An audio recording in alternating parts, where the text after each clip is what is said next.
नमस्कार, मैं पीयूष कुशवाहा। आप बिहार टॉक देख रहे हैं। देखिए, हेडलाइन आपने देखा होगा कि 2024 में आएंगे ही तो मोदी ही, ये दावा हम नहीं कर रहे हैं। एक अमेरिका का कंपनी है मॉर्गन स्टैनली, जो एक एजेंसी है जो स्टॉक मार्केट से रिलेटेड और फाइनेंस कंपनी से रिलेटेड है, ये फाइनेंस से रिलेटेड है। उसने ये दावा किया है रिसर्च में कि 2024 में आएगा तो भाजपा ही सरकार भारत में आएगा। लेकिन आपको हम बता दें कि किन बेसिस पे एक कंपनी इतनी बड़ी दावा कर रही है। आपको बता दें, इसने 4 ऐसे तर्क दिए हैं जिस तर्क के हिसाब से ये आकलन करके बता रही है कि भाजपा फिर से 2024 में कमबैक कर सकती है। आपको बता दें, ये चारों जो आंकड़े हैं 4 कैटेगरी में डिफाइन है। पहला है जीडीपी।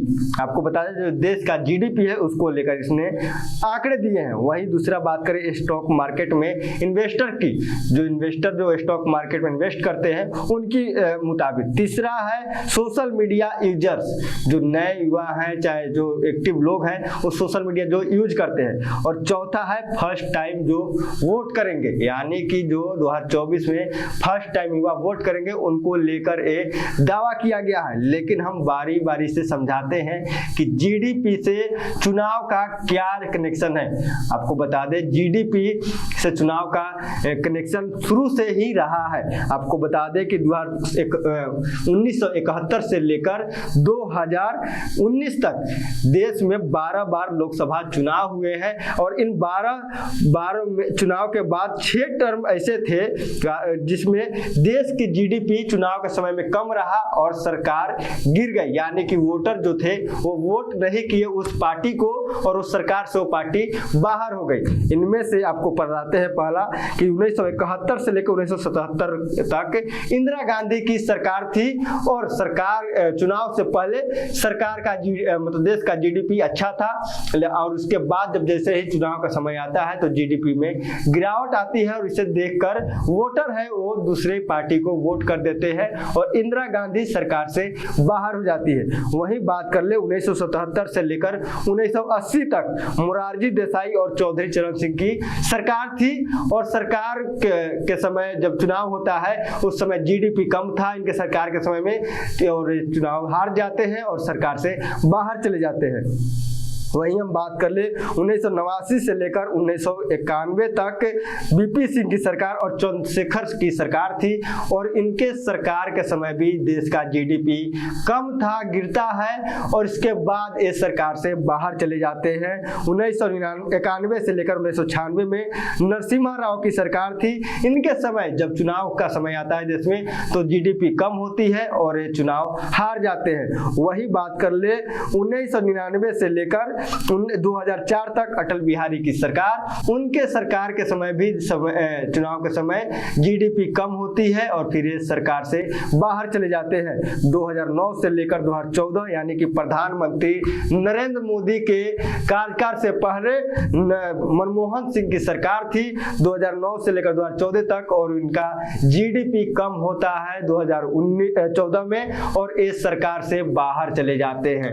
लेकिन इसके बाद अब प्रधानमंत्री यानी नरेंद्र मोदी है, उनका भाजपा का इससे क्या फायदा होगा। आपको बता दें कि भाजपा को अभी पूरी तरीके से भरपूर इस जीडीपी का फायदा होने वाला है। फायदा इसलिए होगा क्योंकि देश का जीडीपी 7.8% है, जो कि दुनिया के सबसे तेजी से बढ़ने वाला जीडीपी है। इसको लेकर अब कयास लगाया जा रहा है कि जीडीपी को देखकर लोग यानी कि देश के लोग वोट करेंगे भाजपा को। इसको लेकर अब कयास लगाया जा रहा है। दूसरा है स्टॉक मार्केट इन्वेस्टर का।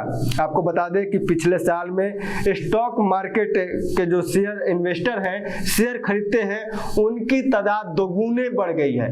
आपको बता दें कि जिस तरह से स्टॉक मार्केट के शेयर जो दुगुने जो खरीदार हैं वो दुगुने क्यों बढ़ गए हैं, क्योंकि देश का जीडीपी 7.8 है, जो कि काफी मजबूत है। इसको देखते हुए स्टॉक मार्केट के जो इन्वेस्टर हैं नरेंद्र मोदी सरकार पर अपना विश्वास जताती है और इन्हें मतलब इन्हीं के सरकार में वो अपने मतलब की जो परचेजिंग पावर है उसके बढ़ाती है और इन्वेस्टर भी दोगुने बढ़ गए हैं और ये लोग कम से कम नहीं चाहेंगे, यानी कि इन्वेस्टरों को आप बता दे रहे हैं कि इसमें जो स्टॉक मार्केट में 10 से 12 करोड़ इन्वेस्टर हैं। ये टोटल 10 से 12 करोड़ इन्वेस्टर हैं। ये कभी नहीं चाहेंगे कि भाजपा की सरकार जाए।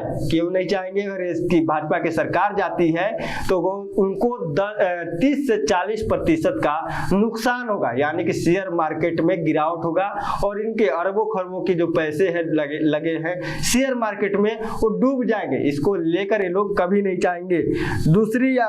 तीसरी आपको बताते हैं सोशल मीडिया यूजर, जो कि 50 करोड़ के आसपास है। और ये पूरे तरीके से सोशल मीडिया जो यूजर हैं वो देश में क्या एक्टिविटी हो रहा है, सरकार कैसे काम कर रही है, युवाओं के लिए क्या नीति ला रही है, देश या विदेश की जो नीतियां हैं उसमें क्या बदलाव हो रही है, देश का जीडीपी क्या है, इन सभी चीजों पे एक्टिव नजर अपनी बनाई रहती है। तो हमें दावा तो नहीं कर सकते, या उसने जो एजेंसियां हैं उसने दावा नहीं किया है कि सभी लोग भाजपा को वोट करेंगे, लेकिन जो एक्टिव जो है सोशल मीडिया पे लगभग उसमें से भाजपा को लोग वोट करेंगे, इसने दावा किया है। आपको बता दें कि फर्स्ट टाइम वोटरों को लेकर भी बड़ा दावा किया गया है कि फर्स्ट टाइम जो वोटर है वो भाजपा को वोट कर सकते हैं, क्योंकि जिस तरह से सरकार नीति ला रही है और देश का जीडीपी हो या तमाम जो स्टॉक मार्केट हो या जिस तरह से विदेश नीति हो, इस सभी या राष्ट्र नीति हो, इस सभी को देखते हुए जो युवा वर्ग है वो आकर्षित होंगे और भाजपा को वोट करेंगे। लेकिन आपको बता दें कि जिस तरह से जो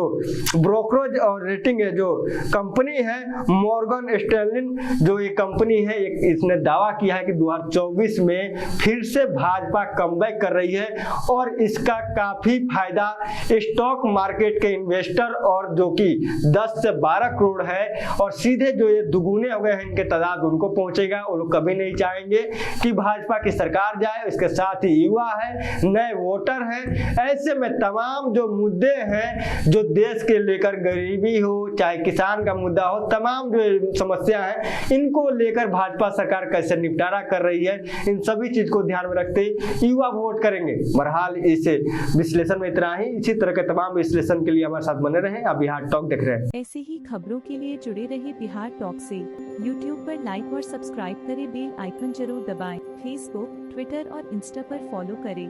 धन्यवाद।